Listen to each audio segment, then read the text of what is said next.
Prime Cuts. What's good, people? Welcome back to the channel. We've got another stacked UFC fight night to break down as Mateusz Gamrot welcomes unbeaten Australian prospect Quillan Salkilld into his biggest test yet. It's veteran experience versus rising talent, and it should tell us exactly where Salkilld belongs in the lightweight division. This is easily the toughest fight of Salkild's career. Gamrot has fought the absolute elite of the lightweight division. He's one of the best wrestlers in the UFC, constantly chaining takedowns together, pushing a relentless pace and forcing opponents to defend for long stretches. The question is whether Salkilld can stop that pressure. What makes Salkilld so interesting is how composed he is. Doesn't overreact, he manages distance well, and his striking continues to improve every time we see him. He's also physically strong enough that I don't think Gamrot dominates the wrestling as easy as he has against other opponents. If Salkilld can consistently force this fight back to the striking range, I think he's the cleaner, sharper and more damaging fighter. It's definitely a risky pick because Gamrot has proven himself against top competition, but eventually every division gets a new contender, and I think this could be that exact moment. This should be one of the most entertaining fights on the card.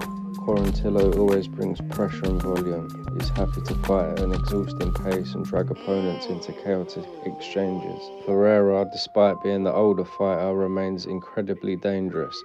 His jiu-jitsu is elite and his boxing has looked sharp in recent performances. The biggest difference for me is experience in high-level fights. Ferreira has consistently shown he can capitalise on mistakes and punish aggressive opponents.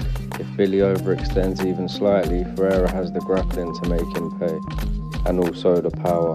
You know exactly what you're getting with Darren Elkins. Pressure, durability, relentless wrestling. He makes every fight ugly. But Yadier has looked like one of the better prospects coming through at featherweight.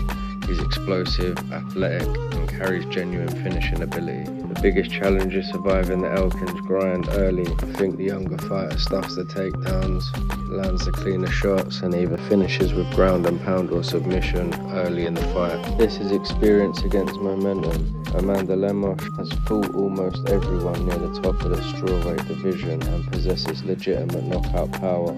Thainara brings youth, confidence and excellent all-around skills. I think she'll be the quicker fighter throughout the contest, mixing her striking to avoid extended exchanges where Lemos can land something huge. It's a dangerous matchup, but I like the younger prospect to announce herself. This could really still fight of the night. Goff is aggressive from the opening bell and always looks to bring pressure. Miller is undefeated for a reason. He's composed, technically sound, and continues to make smart decisions throughout his fights. If Miller avoids getting dragged into a brawl early, I think his cleaner striking and better fight management wins him the rounds, or even a late stoppage, or potentially early if he catches Goff coming in. Heavyweight fights rarely need much explanation. One clean shot can end everything. I like Asplund here because he appears to be a more complete fighter. He throws with power but doesn't abandon his fundamentals chasing finishes, except the last fight he got a bit crazy. If this goes beyond the opening few minutes, I think Asplund's conditioning becomes a major advantage, and he's a lot quicker as well. Pat's a bit stiff, so I think Asplund's got this one. Nurgozhay remains a fascinating light heavyweight prospect. He's explosive, physically imposing and dangerous in every phase. Bruno Lopes is durable and capable of making fights competitive, but I think Nurgozhay's athleticism and power create too many problems. If he controls range and avoids unnecessary exchanges, he should dictate the fight. If the ref counted his own eye pokes, he would never win a fight. It's going to be another night of saying, leave your eye alone for fuck's sake, for the whole 15 minutes. Another heavyweight matchup where momentum can swing instantly. Montanha has impressed with his physical tools and offensive pressure. Sutherland is experienced but has shown vulnerabilities when opponents force him backwards, and I think Montanha lands the bigger shots and eventually finds a finish, either by a KO, TKO or a submission. I think his last 3 wins have come by submission, so I'll keep an eye on that prop. This should be a fun light heavyweight contest. Miranda is tough and willing to engage. Sousa is the more polished striker and does a great job controlling distance. I think Sousa continues to do what he does and absolutely flattens Miranda in the first round. Unless there's a lot of grappling exchanges in round 1, and I can see it being a later finish, maybe round 2. I'd be surprised if this goes the distance.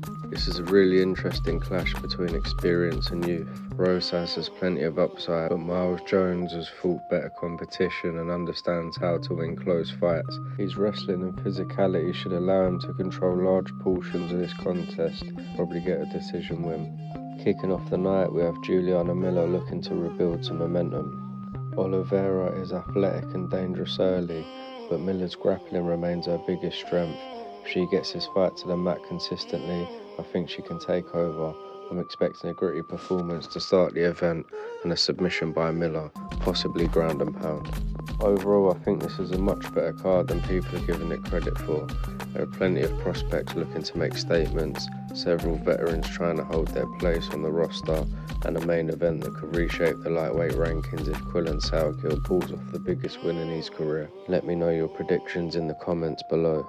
If you enjoyed the breakdown, make sure to leave a like and subscribe for more UFC prediction videos, fight breakdowns and post-fight reactions. Thanks for watching, and I'll see you lot in the next one. MMA Prime Cuts. We don't miss.